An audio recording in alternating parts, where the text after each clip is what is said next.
என்னோட பேர் சுப்ரசித்தா. எனக்கு வந்து 21 வயசு ஆகுது. நான் வந்து 2 வருஷத்துக்கு மேலே செல்ஃப் இம்ப்ரூவ்மெண்ட்டில் இருந்திருக்கேன். இந்த ஃபிட்னஸ்ஸு, இந்த ஹெல்த்து, இந்த டயட்டு, இந்த மசில் பில்டிங், இந்த மைண்ட் செட்டு, கேரக்டர் இம்ப்ரூவ் பண்ணுறது, இந்த மென்டல் ஹெல்த் இம்ப்ரூவ் பண்ணுறது, இது மாதிரி விஷயத்தில் நான் வந்து என்னோடய லைஃப்பில் ஸ்ட்ரகிள் பண்ணி கொஞ்சம் கொஞ்சமாக இம்ப்ரூவ் பண்ணிட்டு வந்திருக்கேன். ஸோ அதை பற்றி தான் நான் இந்த சேனலில் வந்து வீடியோஸ் அப்லோட் பண்ணுவேன். அதெல்லாம் பார்க்கணும்னு நினச்சிங்கன்னா மறக்காமல் என்னோட சேனலை வந்து சப்ஸ்கிரைப் பண்ணி வச்சு டேரெக்டாக வீடியோக்குள்ளே போயிடலாம். நான் காலேஜ் செகண்ட் இயர் படிச்சுட்டு இருக்கும்போது ஒர்க் அவுட் பண்ண ஸ்டார்ட் பண்ணி ஒரு 6 மாதத்துக்கு நல்லாவே இருந்துச்சுன்னு வச்சுக்கேன். அந்த மசில் பில்ட் ஆகிறது, என்னோடய பாடி ஃபேட்லாம் குறையிறது வந்து கொஞ்சம் நல்லாவே போயிட்டு இருந்துச்சு. எப்படின்னா கொஞ்சம் ஃபாஸ்ட்டாக ப்ரோக்ரஸ் ஆகிற மாதிரி தெரிஞ்சு. சரி, நமக்கு ஜெனட்டிக் நல்லா இருக்குது அப்படின்னு சொல்லிட்டு நம்ம அப்படியே கண்டினியூ பண்ணலான்னு பார்த்தா 6 மாதத்துக்கு அப்புறம் எதுவுமே சேஞ்ச் ஆகலை. அப்படியே அந்த 6 மாதத்துக்கு இருந்த கெயின்ஸ் அப்படியே இருந்துச்சு. இன்னும் 6 மாதம் நான் ட்ரெயின் பண்ணேன், எதுவுமே சேஞ்ச் ஆகலை. ஏன்னா அப்படியே தான் இருந்துச்சு என்னோடய மசில். நான் ஒரு டைமும் காலேஜ் போகும்போது இந்த லேப் யூனிஃபார்ம் தான் அதிகமாக போட்டு போவேன். இந்த ஹாஃப் ஹேண்ட் ஷர்ட் அந்த ப்ளூ கலரில் இருக்கும், ஸ்கை ப்ளூ கலரில். ஃபஸ்ட்டு ஸ்டார்டிங்கில் ஒர்க் அவுட் பண்ணும்போது அதை போடும்போது சரி நம்ம இந்த சட்டையும் ஒரு 6 மாதத்தில் ஃபில் பண்ணிடுவோம், கொஞ்சம் பார்க்கவே நல்லா ஜாக்கெட்டாக தெரியும் அப்படின்ட்டு யோசிச்சுட்டு பண்ணிகிட்டு இருந்தேன். 6 மாதம் ஆச்சு, 1 வருஷம் ஆச்சு. ஆனால் அந்த சட்டை சைஸ் மட்டும் சேஞ்சே ஆகலை.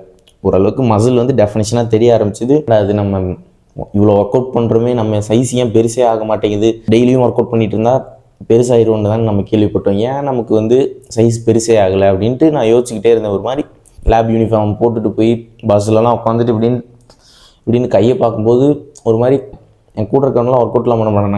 நானும் ஒரே மாதிரி ஃபீல் ஆகும்னு வச்சுக்கோங்க. நான் ஒரு வருஷம் ஒர்க் அவுட் பண்ணியிருக்கேன், என்னடா அது அவனுக்கு மாதிரியே இது இருக்குது, அவனுக்கும் நமக்கு என்ன வித்தியாசம், அந்த மாதிரிலாம் யோசிச்சுட்டு ஒரு மாதிரி சோகமாகவே தான் இருக்கும். ஸோ அதுக்கப்புறம் நம்ம ஏதோ ஒன்று பண்ணணும், இதில் எப்படியே இருக்கக்கூடாதுன்னு நினச்சிட்டு நம்ம ஒர்க் அவுட் ரொட்டீன் வந்து சேஞ்ச் பண்ண ஆரம்பித்தேன். வித்தியாசமான ஒர்க் அவுட் ரொட்டீன் ட்ரை பண்ணுறது, ஆனால் எதுவுமே மாறல. அதுக்கப்புறம் கடைசியாக நான் வந்து ஒரு விஷயம் கற்றுக்கிட்டேன். இந்த மசிலில் வந்து க்ரோ ஆகிறதுக்கு இது அலோவ் பண்ணும் அப்படின்னா M2ன்னு சொல்லிட்டு, எனக்கு டெக்னிக்கலாக தெரியாது, நான் தெரிஞ்ச வரைக்கும் எக்ஸ்பிளைன் பண்ணுறேன். M2ன்னு சொல்லிட்டு ஒன்று இருக்குமா, அந்த மசிலில் வந்து ஃபஸ்ட்டு ஸ்டார்டிங்கில் ஒர்க் அவுட் பண்ணும்போது அது நல்லாவே ரெஸ்பான்ஸ் நல்லா இருக்குமா, அந்த M2ஓட ரெஸ்பான்ஸ். ஸோ அது வந்து என்ன பண்ணுன்னா மசிலை வந்து கொஞ்சம் கொஞ்சமாக பெருசாகிக்கிட்டே வரும். ஒர்க் அவுட் பண்ண ப்ரோட்டீன் சாப்பிட. ஸோ அது ஒரு நாள் போக அது வந்து ரெஸ்பான்ஸ் வந்து கொஞ்சம் கம்மியாயிரும், போக ஸ்டாப்பும் ஆயிருமா. அதை நம்ம வந்து ரீசெட் பண்ணால் மட்டும்தான் அது வந்து மறுபடியும் ஃபஸ்ட்டு ஸ்டார்டிங்கில் அந்த மசில் பில்ட் ஆச்சுன்னா, எனக்கு வந்து ஒரு 6 மாதத்துக்கு பில்ட் ஆச்சுன்னு சொன்னால, அந்த மாதிரி உனக்கு இருந்துச்சுன்னா அந்த ஸ்டார்டிங்கில் கிடைச்ச கெயின்ஸ் மாதிரி கிடைக்க ஆரம்பிக்கும்ன்ட்டு தெரிஞ்சிச்சு எனக்கு.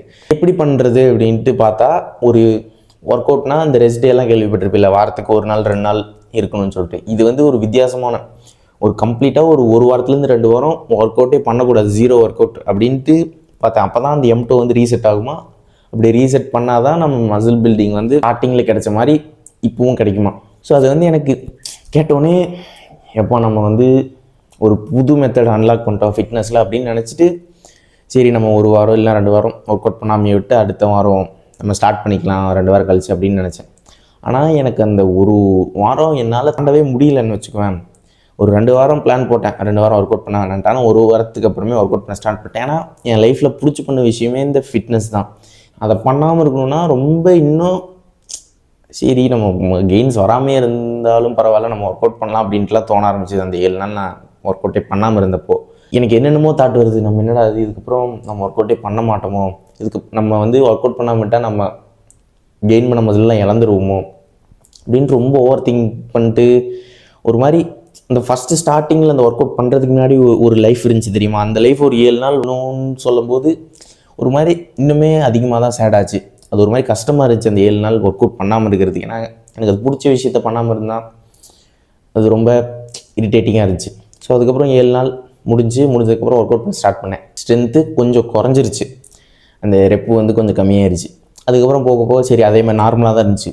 ஆனால் ஒரு வாரம் 2 வாரம் ஒர்க் அவுட் பண்ணுறதுக்கப்புறம் எனக்கு அந்த மசில் வந்து பில்ட் ஆகிறது வந்து எனக்கு என்ன கண்ணால் நோட்டீஸ் பண்ண முடிஞ்சிச்சு. இந்த 7 நாள் ஒர்க் அவுட் பண்ணாமல் இருக்கிறது ரொம்ப கஷ்டமாக இருக்கும். அந்த 7 நாள் தாண்டிட்டு மறுபடியும் ஒர்க் அவுட் ரீஸ்டார்ட் பண்ணேன் அப்படின்னா அவனோட மசில் வந்து ஆட்டோமேட்டிக்காக இம்ப்ரூவ் ஆகிறத உன்னால் பார்க்க முடியும். நீ வந்து அதை பண்ணதுக்கப்புறம் உனக்கே ஒரு மாதிரி ஷாக்கிங் ஃபீலிங் வரும் தெரியுமா. எனக்கு ஃபஸ்ட்டு வந்தது மாதிரி நம்ம அவ்வளோதான், இது வந்து நம்ம நேச்சுரல் லிமிட்டு, என்னோடது முடிஞ்சிச்சு அப்படின்னு நினச்சிட்டு இருந்தேன். அதுக்கப்புறம் அந்த 7 நாள் ரெஸ்ட் எடுத்து மறுபடியும் ஸ்டார்ட் பண்ணும்போது என்னோடய சைஸ் இன்க்ரீஸ் ஆனதை என்னால் நோட் பண்ண முடிஞ்சுது. இப்போல்லாம் யாருமே இதை பற்றி சொல்கிறது கிடையாது. இன்டர்நெட்டில் இந்த லாங் ரெஸ்ட் பீரியட் இருக்கிறது, இந்த M2 ரீசெட் பண்ணுறது, இந்த மாதிரி விஷயம் நான் சொல்லி கேள்விப்பட்டதே கிடையாது. ஜஸ்ட்டு அவங்க என்ன சொல்லுவாங்களா, இந்த ஒர்க் அவுட் பெஸ்ட்டு, இந்த ஒர்க் அவுட்டோட அப்படி தான் நிறைய பேர் சொல்லி கேள்விப்பட்டிருக்கேன். ஜிம் பெருசாக இல்லை ஹோம் ஒர்க் அவுட் நல்லதா, இந்த மாதிரி விஷயம் தான் சொல்லி கேள்விப்பட்டிருப்பேன். ஆனால் நீ வந்து இந்த லாங் ரெஸ்ட் பீரியட் எடுக்கிறதுங்காட்டி உனக்கு இவ்வளோ பெனிஃபிட் இருக்குங்கிறத நான் தெரிஞ்சுக்கிட்டு நான் ஷாக் ஆகிட்டேன். ஏன்னா யாருமே இந்த ஃபிட்னஸ் இன்டர்நெட் உலகத்தில் சொன்னது கிடையாது அதிகமாக. நான் என்னை பொறுத்த வரைக்கும்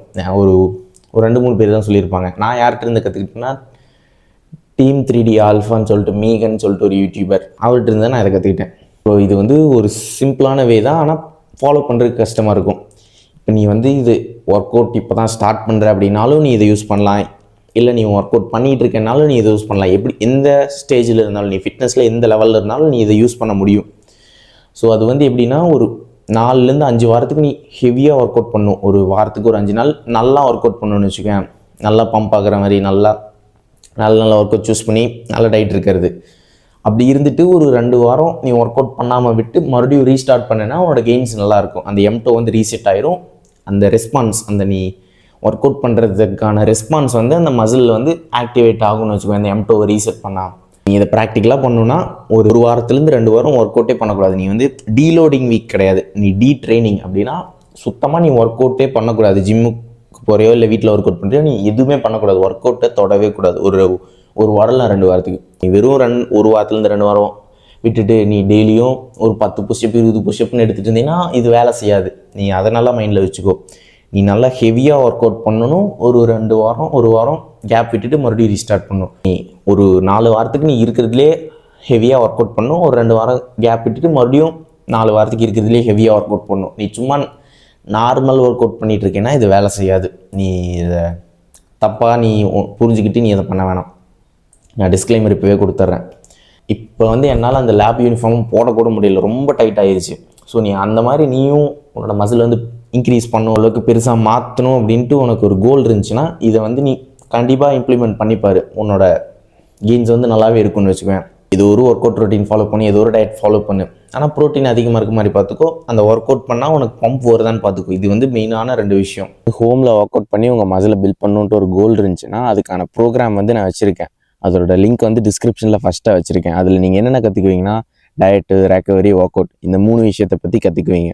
இந்த 3 விஷயத்துலேயும் நான் டீட்டெயிலாக எக்ஸ்பிளைன் பண்ணியிருப்பேன். எனக்கு தெரிஞ்ச நாலேஜ், நான் எக்ஸ்பீரியன்ஸ் பண்ணது, நான் ஒரு விஷயம் ஸ்ட்ரகிள் பண்ணி கற்றுக்கிட்ட விஷயத்தை நான் கம்ப்ளீட்டாக எக்ஸ்பிளைன் பண்ணியிருப்பேன். ஏன்னா எனக்கு வந்து 2 வருஷத்துக்கு மேலே நான் ஒர்க் அவுட் பண்ண எக்ஸ்பீரியன்ஸ் இருக்குது. அதில் வந்து 1.5 வருஷத்துக்கு மேலே நான் வீட்டில் தான் ஒர்க் அவுட் பண்ணேன்.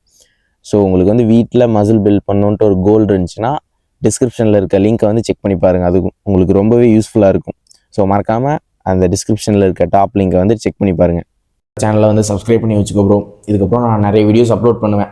என் லைஃப்பில் எப்படி ஸ்ட்ரகிள் பண்ணேன் அப்படிங்கிற விஷயத்தை வச்சு நான் அப்லோட் பண்ணுவேன். ஸோ மறக்காமல் என்னோடய சேனலை வந்து சப்ஸ்கிரைப் பண்ணியிருக்கீங்கன்னா செக் பண்ணிக்கோ. இதுக்கு முன்னாடி என்னோடய வீடியோஸை பார்த்துட்டு இருக்கணும். இல்லை இப்போ தான் புதுசாக பார்க்குறேன்னா மறக்காமல் சப்ஸ்கிரைப் பண்ணிக்கோ ப்ரோ.